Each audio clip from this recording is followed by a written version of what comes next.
Imagine waking up to that low rumble shaking the windows, the kind that rattles your coffee mug before you even know what's happening. And there I am, standing in my pajamas on the back porch, staring at a bulldozer chewing through my corn like it's nothing. 40 grand worth of crop gone in a morning, 3 generations of sweat and dirt just flattened. And right there in the middle of what used to be my north field, a 200-foot strip of fresh concrete, still steaming, still smelling like hot tar and bad decisions. No warning, no permit, no nothing, just a runway carved straight through my land like I don't even exist. I'm Hank Larson, third-generation farmer out here in Willow Creek, southern Indiana. And yeah, I grow corn, soybeans, a little wheat when the mood strikes, but mostly I grow quiet. The kind of quiet you only get when the nearest neighbor's a mile away and the only thing louder than the crickets is your own thoughts. And that morning, that quiet got murdered. The woman behind it all, Claire Whitmore, HOA president of Pine Ridge Estates, the subdivision that popped up next door like a bad rash, all vinyl siding and identical mailboxes. And Claire, well, she's the kind of person who smiles like she's selling you something you don't want, but you'll buy anyway, because she's already decided you're too dumb to say no. See, I'm not just some hayseed with dirt under his nails, though I've got plenty of that. I'm also the Midwest Regional Director for the FAA, 3-hour commute to Indianapolis, federal badge, the whole deal. But around here, folks just know me as the guy who fixes their tractors and waves when he drives by in his beat-up Ford. And that's how I like it. Keeps things simple, keeps the bank off my back, keeps the lights on for my daughter Lily, who's 17, senior year, dreaming of becoming a large animal vet, and this year's crop was supposed to be her ticket to Purdue. Claire didn't know any of that, didn't care. She saw my 100 acres and saw dollar signs, saw her perfect little kingdom expanding, saw me as the last holdout in her suburban conquest, and when I wouldn't sell, she decided to take. That's the thing about people like Claire, they don't ask, they don't negotiate, they just move the line and dare you to push back. It started small, or what she thought was small, showing up at my fence in her white Range Rover, heels sinking in the mud, clipboard in hand, talking about community vision and land optimization, offering me a number that sounded big until you did the math and realized it was a slap in the face for a century of Larson blood in this soil. I said no, polite but firm, and her smile went tight, like a rubber band about to snap, and she mentioned, real casual, how tough it must be keeping up with property taxes, how college is so expensive these days, how the county's been talking about new zoning rules that might make life real hard for family farms, and I just stood there, leaning on my fence post, feeling the sun burn the back of my neck, knowing exactly what she was doing, because I've seen her type in boardrooms, in federal hearings, the ones who think money and a law degree make them God. I told her I'd manage, tipped my hat, and went back to my corn, figuring that was the end of it. Huge mistake. 3 days later, I'm served papers, not coffee, papers, thick as a phone book, delivered by some kid who looked like he'd rather be anywhere else, telling me to stop trespassing on HOA property, my property, claiming my combine's a safety hazard to their emergency access corridor. And if I don't comply, 50 grand a day in fines, 50 grand, for driving my own damn tractor. I'm reading this standing in the middle of my ruined field, corn stalks crushed like matchsticks, irrigation lines snapped, and hissing water into the dirt, and there's Claire, watching from her kitchen window across the way, sipping her latte, smiling like she just won the lottery. I stormed over, boots crunching on fresh gravel, and she's ready, laminated documents, county seal, notary stamp, the works, claiming my granddad signed an easement back in '89 for emergency helicopter landings, and I'm thinking, bull, because granddad couldn't stand developers, kept a shotgun by the door for anyone in a suit who got too close to his property line. But the paper looked real, felt real, and Claire's standing there in her silk blouse, saying, I'm so sorry for the inconvenience, Hank, but resident safety comes first, you understand. And I'm thinking, lady, you just lit a fuse you don't even know is attached to a bomb. I didn't yell, didn't curse, just went home, poured a coffee, and started making calls, not to lawyers, not yet, to people who owe me favors, people who know how to dig without making noise. First call was to Tommy Brennan, my old Army buddy, now a licensed surveyor with a GPS rig that could map a flea's footsteps.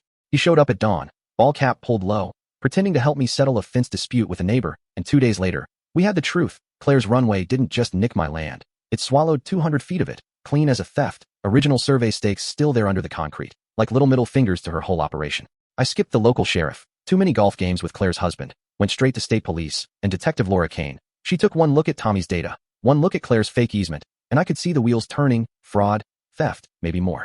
She snapped photos, bagged evidence, and said, this is open and shut, Mr. Larson, we'll coordinate with the prosecutor. And I'm thinking, good, but this ain't over, because Claire doesn't lose, she escalates. And escalate she did, like a kid who burns ants with a magnifying glass and then wonders why the yard's on fire. She got a judge, some old-timer who'd never met a spreadsheet he didn't trust, to slap a 30-day restraining order on me. No farming, no equipment, nothing, because my corn dust might blind a helicopter pilot. My irrigation might ice up a runway in July, when the heat's so thick you can chew it. I'm standing in my own field, legally barred from touching my own dirt, watching Claire's husband land his corporate jet on my stolen land, engines screaming, windows rattling, and my neighbor Ruth calls, Hank, those planes are scaring my goats. An old man Jenkins stops by with a pie and a scowl, saying, "This is war, son, plain and simple." That's when it hit me. Claire didn't just want my land. She wanted my community, my way of life, and she was willing to burn it all down to get it. So I started making different calls, to farmers, to friends, to anyone who'd spent their life with dirt under their nails and a chip on their shoulder.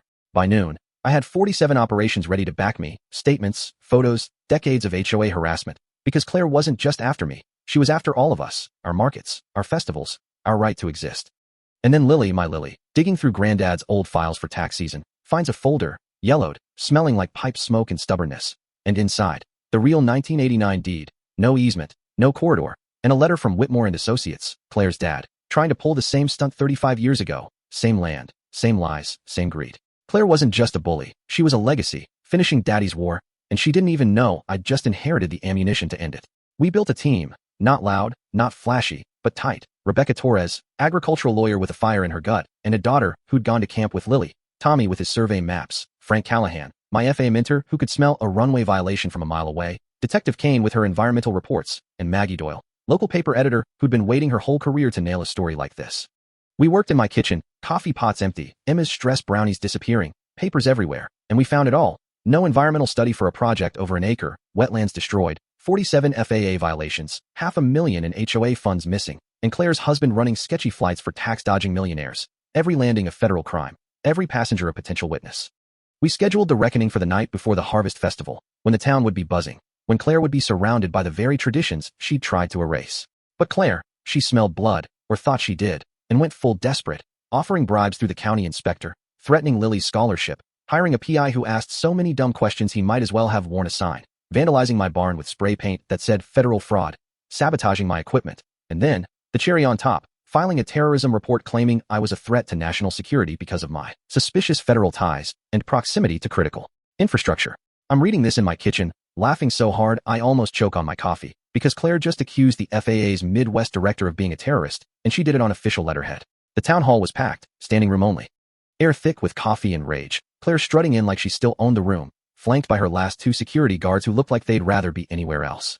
She starts talking, all polished and righteous, about federal overreach, about community safety, about how I'm the villain here, and I just stand up, slow, let the room go quiet, and say, "Claire, real quick, which emergency service uses your runway for helicopters?" She stammers, something about medical evac, and I pull out the county's letter, no record, no operations, ever, and then I drop it. "I'm Hank Larson, Regional Director, Federal Aviation Administration, and your illegal airfield violates 47 federal regulations. Effective now, it's shut down." The room explodes, Claire's face goes white, and Inspector Williams, he's been waiting in the back, steps forward, cuffs clicking. "Claire Whitmore, you're under arrest for bribery, fraud, racketeering." And she's dragged out, heels scraping, while the crowd cheers like we just won the Super Bowl. 3 weeks later, I'm watching her runway get torn up. Concrete turned to gravel, topsoil brought in, Lily designing the replanting grid for her senior project, and this year's corn, it's the best we've ever had. Pays for Lily's school, pays the mortgage, pays for a future. Claire's doing 3 years, her husband 4. Their mansion's a farm stay now, run by Jenkins' kid, and the HOA. Well, they elected a new board, folks who actually like living next to a farm, who put in a community garden instead of lawsuits. We started a fund, legal defense for farmers, scholarships for kids like Lily, and every year at the festival, we tell this story, not to gloat, but to remind folks what happens when you stand up, when you fight smart, when you remember who you are. So yeah, that's my story, how a corn farmer took down a suburban empire with nothing but dirt, truth, and a whole lot of pissed off neighbors. And if you've ever dealt with an HOA from hell, or a bully who thought they could take what's yours, drop it in the comments. Tell me where you're from. Tell me how you fought back, or if you're still fighting, because trust me, there's power in numbers, and there's justice when you know where to look. What about you? Ever had someone try to steal your home, your land, your peace? What did you do? Let's talk about it, right here, right now.